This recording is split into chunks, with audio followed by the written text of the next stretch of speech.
नमस्कार. छायाज रेसिपीजमध्ये आज आपण मुगाच्या डाळीपासून 2 हलक्या-फुलक्या रेसिपीज बनवणार आहोत, ज्या तुम्ही नाश्त्यासाठी किंवा रात्रीच्या जेवणासाठी बनवू शकता. चला तर बनवायला सुरुवात करूया. पहिली रेसिपी बनवूया. तर इथे मी अर्धी वाटी मुगाची डाळ घेतली. आता ही डाळ 2 ते 3 वेळा स्वच्छ धुवून 2 तास आपल्याला भिजत ठेवायची आहे. तुमच्याकडे जर वेळ नसेल तर तुम्ही कोमट पाण्यामध्ये अर्धा तासासाठी भिजत ठेवली तरी चालेल. इथे मी आधीच डाळ भिजत घालून ठेवली होती. डाळ व्यवस्थित भिजली. आता ही आपल्याला वाटून घ्यायची आहे. तर सगळी डाळ इथे मिक्सरच्या भांड्यामध्ये मी काढून घेतली. आता यामध्ये अर्धा इंच आलं असं तुकडे करून घातलं आहे. यानंतर 1 मोठा चमचा पाणी घातलं आणि ही डाळ वाटून घेतली. तर यामध्ये खूपच कमी पाणी घालायचं आहे आणि अगदी स्मूथ अशी ही डाळ वाटून घ्यायची आहे. आता ही डाळीची पेस्ट एका बाउलमध्ये काढून घेतली मी. यामध्ये आता पुढचं साहित्य घालूया. तर इथे अर्धा चमचा जिरं घातलं आहे. यानंतर चिमूटभर हळद घालायची आहे. चिमूटभर हिंग घातला आहे मी यामध्ये आणि यानंतर चवीप्रमाणे मीठ घालायचं आहे. हे सगळं आपण मिक्स करून घेऊया. आता यामध्ये 1 चमचा तांदळाचं पीठ घालायचं आहे. तांदळाचं पीठ ऑप्शनल आहे, तुमच्याकडे असेल तर घाला. तांदळाच्या पिठामुळे रेसिपीला थोडासा कुरकुरीतपणा यायला मदत होते, पण याच्याशिवाय सुद्धा तुम्ही बनवू शकता. आता हे मिक्स करूया. आता हे पीठ आपल्याला असं 3 ते 4 मिनटं फेटून घ्यायचं आहे, म्हणजे पीठ हलकं फुलकं होईल. पीठ छान फेटल्यानंतर यामध्ये मी बारीक चिरलेला कांदा घातला आहे, बारीक चिरलेली शिमला मिरची घातली. यानंतर 2 चमचे इथे मी स्वीटकॉर्नचे दाणे घालते. भाज्या तुमच्या आवडीप्रमाणे तुम्ही इथे घालू शकता. यानंतर इथे बारीक चिरलेली हिरवी मिरची घातली मी आणि थोडीशी कोथिंबीर घालायची आहे. सगळं मिक्स करून घेऊया. हे सगळं व्यवस्थित एकजीव केल्यानंतर यामध्ये मी थोडंसं पाणी घालते. हे थोडं घट्ट वाटते म्हणून. तर याची कन्सिस्टन्सी पहा, हे असं हवं आहे आपल्याला. आता यामध्ये अर्धा चमचा इनो फ्रूट सॉल्ट घालायचं आहे. इनोवरती 1 चमचा पाणी घालते. पुन्हा सगळं मिक्स करून घेऊया. आता इथे मी एक तडका पॅन घेतला आहे. यामध्ये थोडंसं बटर घातलं आहे. तुम्ही तुमच्या आवडीप्रमाणे बटर कमी जास्त घालू शकता किंवा तेलसुद्धा वापरू शकता. आता पॅन गरम झाल्यानंतर यामध्ये 2 ते 3 चमचे आपलं तयार पीठ घालायचे.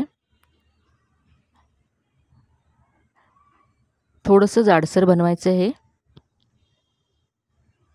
हे पीठ असं व्यवस्थित पसरवून घेतलं मी.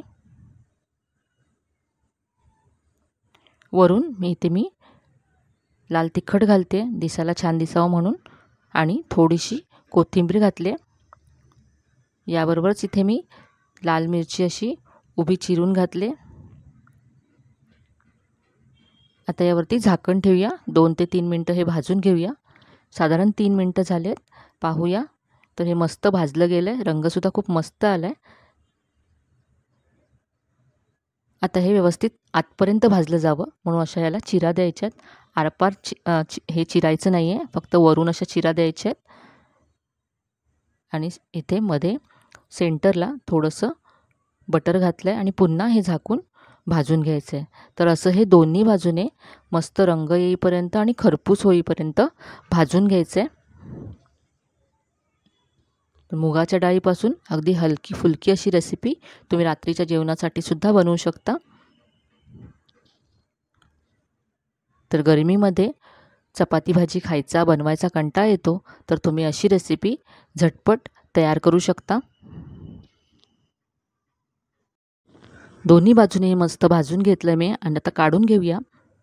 तर ही होती आपली पहिली मस्त अशी रेसिपी. चवीला तर अप्रतिम आहेच आणि झटपट होणारी आहे. आता बनवूया आपली दुसरी रेसिपी.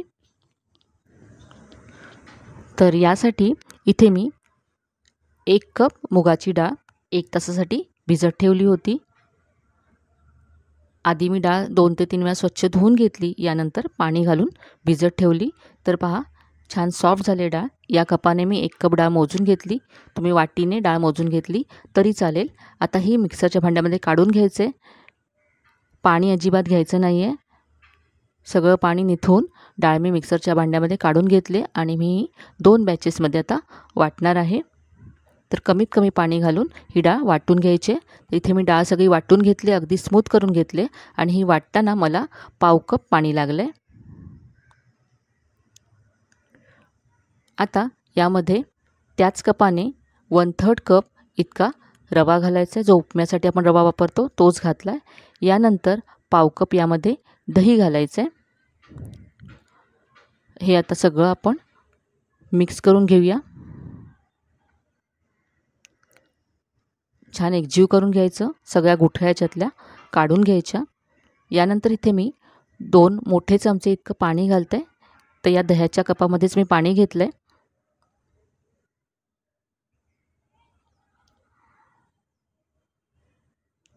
सगळं व्यवस्थित एकत्र केल्यानंतर यामध्ये भाज्या घालायच्या आहेत. गाजर, शिमला मिरची, कांदा आणि कोथिंबीर घातले.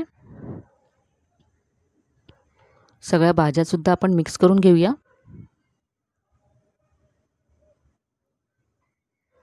आता हे आपण 10 मिनटं असं झाकून ठेवूया आणि यामध्ये घालण्यासाठी एक तडका बनवूया. तर ही जी फोडणी आपण बनवतो यामुळे ही रेसिपी मस्त खमंग होते. एक मोठा चमचा इथे मी तेल गरम करून घेतलं. यामध्ये अर्धा चमचा मोहरी घालायची आहे. मोहरी तडतडली की इथे अर्धा चमचा जिरं घालायचं आहे. जिरंसुद्धा मस्त तडतडलं आहे. आता इथे मी बारीक चिरलेला कढीपत्ता घातला.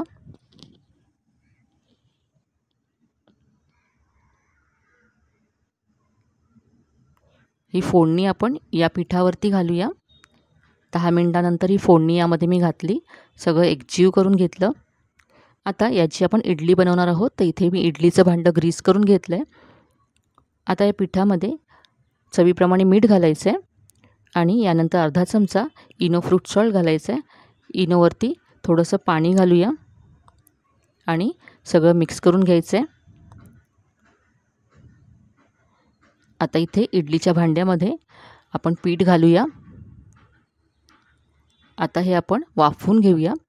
तर इथे मी कढईमध्ये पाणी गरम करून घेतलं आहे. यामध्ये स्टँड ठेवायचं इडलीचं आणि ही इडली आता आपल्याला 15 मिनटं मीडियम फ्लेमवरती वाफवून घ्यायची आहे. तर पहा 15 मिनटं झाले आहेत आणि ही इडली मस्त अशी फुगले पाहू शकता. आता ही आपण थंड करून घेऊया आणि काढून घेऊया. तर मस्त अशी हलकी फुलकी पौष्टिक इडली तयार आहे. पाहू शकता ही दिसायला किती मस्त दिसते. चवीलासुद्धा तितकीच छान आहे. इथे मी चटणीबरोबर इडली सर्व केले. ही होती मुगाच्या डाळीपासून बनवलेली आपली दुसरी रेसिपी. तर आजच्या दोन्ही रेसिपी तुम्हाला कशा वाटल्या कमेंटमध्ये नक्की कळवा. रेसिपी जर आवडल्या असतील तर व्हिडिओला जास्तीत जास्त लाईक करा, शेअर करा. चॅनलवर नवीन असाल तर चॅनलला सबस्क्राईब करायला विसरू नका. चला तर मग पुन्हा भेटूया अशाच छान छान आणि नवीन नवीन रेसिपीसह. तोपर्यंत धन्यवाद.